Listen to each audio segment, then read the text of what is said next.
1885 সালের 13 নভেম্বর কলম্বিয়ার মস্কো শহরে আলমেরার আকাশ সকাল থেকে ছিল মেঘলা।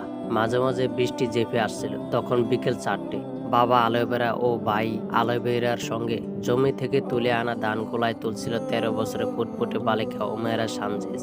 মা মারিয়া আলাইডা গিয়েছিল বাড়ি থেকে 160 কিলোমিটার দূরে থাকা কলম্বিয়ার রাজধানী বাগোইটায়। সেখানে তিনি নার্সের কাজ করেন। হঠাৎ পশ্চিম দিক থেকে ভেসে আসছিল গুম গুম আওয়াজ। চমকে উঠেছিল উমায়রা। মেঘ ডাকার আওয়াজ ভেবে আবার মন দিয়েছিল কাজে। সব ধান গোলায় তুলে বাবা ও ভাইয়ের সঙ্গে বাড়িতে ফিরে এসেছিল উমায়রা। কাকিমা মারিয়া আলাইডার সঙ্গে রাতে খাবার তৈরির তোড়জোড় শুরু করেছিল। যে শব্দকে মেঘের আওয়াজ ভেবেছিল উমায়রা, আসলে সেটি 79 বছর পর জেগে ওঠা নেভাডা ডেল রুইস আগ্নেয়গিরি। আড়মোড়া ভাঙার আওয়াজ, যে আগ্নেয়গিরিরা স্থানীয়রা চিনেন ঘুমন্ত সিংহ নামে। 1985 সালের সেপ্টেম্বর মাসেও একবার উসখুস করে উঠেছিল নেভাডা ডেল রুইস আগ্নেয়গিরি। কলম্বিয়ার ইনস্টিটিউট অফ মাইনিং